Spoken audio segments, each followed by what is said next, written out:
we're gonna go with it. So hello, I am Christy Fish, and I would very much like to welcome you and introduce you to the Fish with an Itch, which is me, Christy Fish.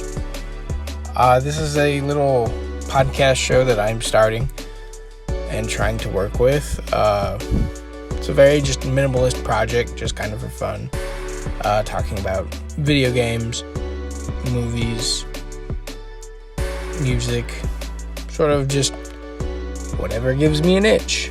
And episode 1, I have a topic that I've been working on for a little while now, which is the importance of video game mascots.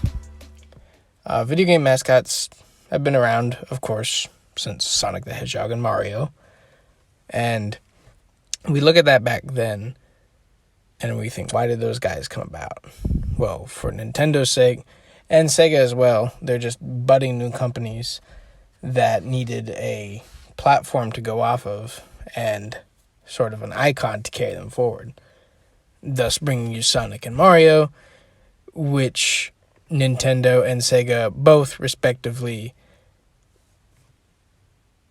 used as the icon for their franchise.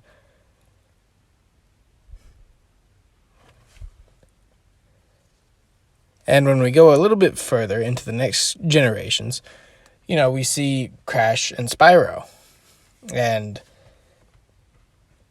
again, they're sort of serving to bring the new generation of consoles into the fold, what with the PS1.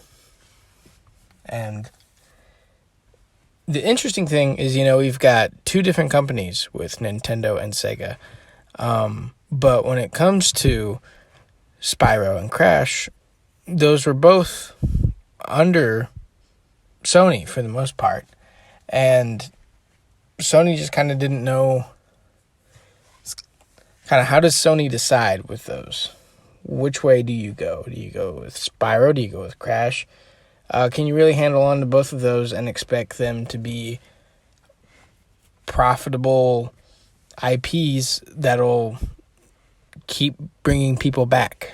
That's what I like to think video game mascots are for, at least.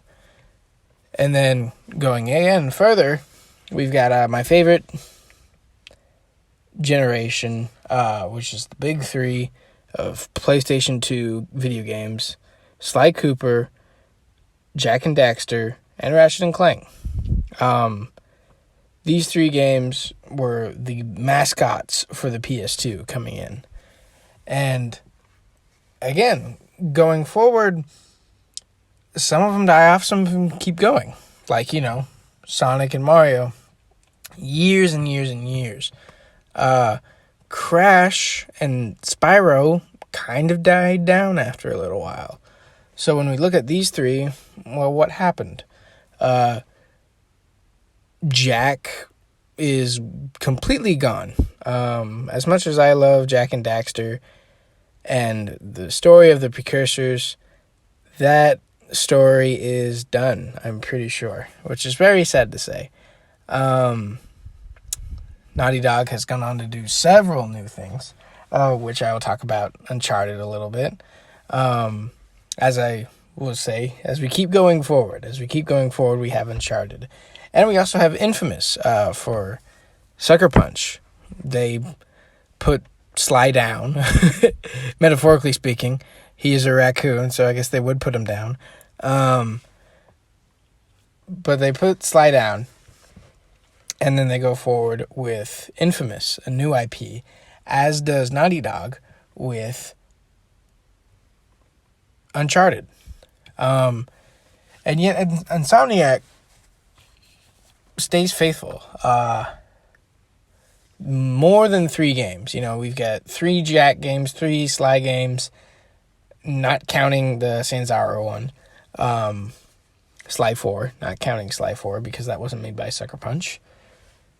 But Naughty Dog and Sucker Punch both made 3 games and called it quits. Not the same with Insomniac. Insomniac kept going with Ratchet, and they're still going. As we see going into the PS5, we have Ratchet staying strong, and Insomniac kind of proving what it means to have a video game mascot, as they have finally become a prime developer towards Sony, whereas Naughty Dog and Sucker Punch were already prime developers.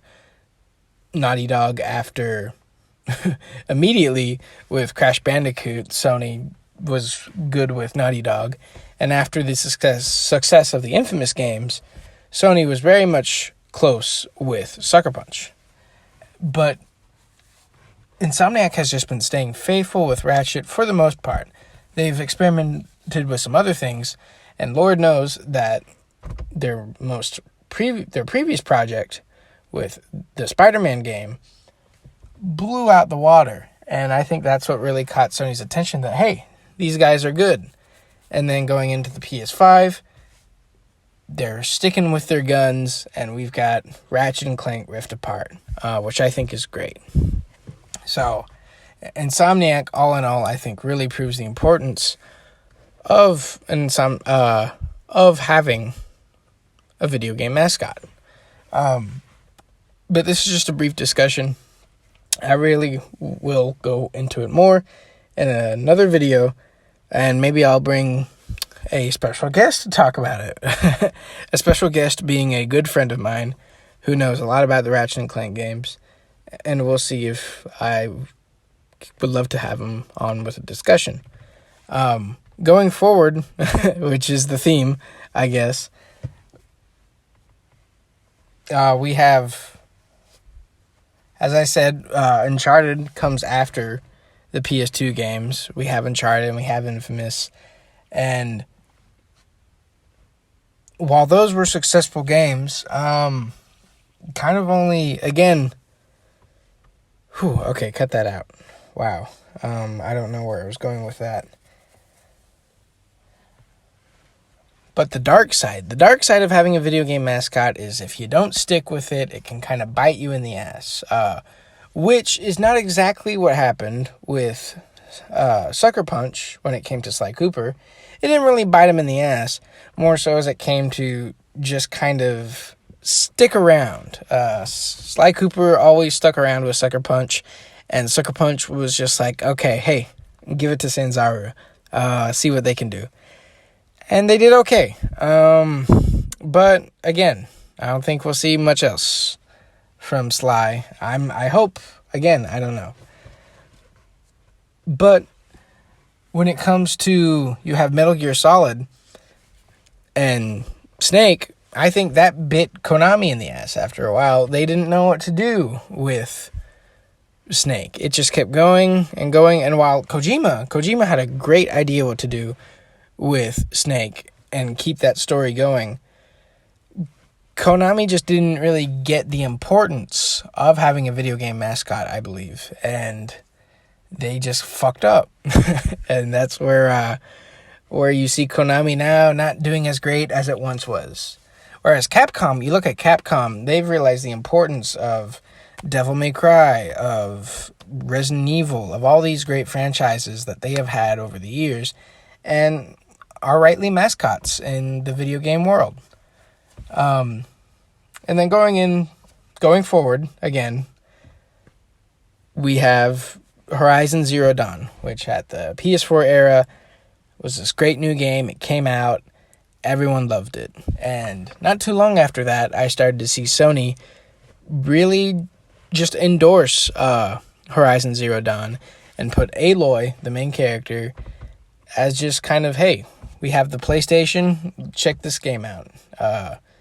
Anytime you sort of saw just the PlayStation, Aloy, and Horizon Zero Dawn was kind of one of the main mascots for the PlayStation 4, which I found to be kind of shocking because, hey, it was the first game, Horizon Zero Dawn, just kind of came out of nowhere. Well, no, not really, but like, I was just surprised that immediately after the first game, they were like, hey, we can use this character. This is immediately a mascot for us. And I think that further proves my point, as we see we now have a new game, and immediately at the end of the PS5 press conference, We have Horizon Zero Dawn 2. Again, showing that, hey, this is our one of our main flagship titles, Horizon Zero Dawn. And you want the PS5, we've got the next Horizon Zero Dawn. Again, proving the importance of video game mascots for these companies.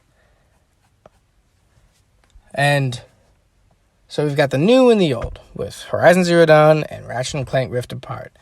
And we're going to see how these video game mascots will go in the future. I'll break down on that a bit more, and I'll break down more on the importance. This is, again, just a very minimalist project. I'm just kind of having fun spitting ideas out. I hope you enjoy some of it. I'm Chris D. Fish, and that was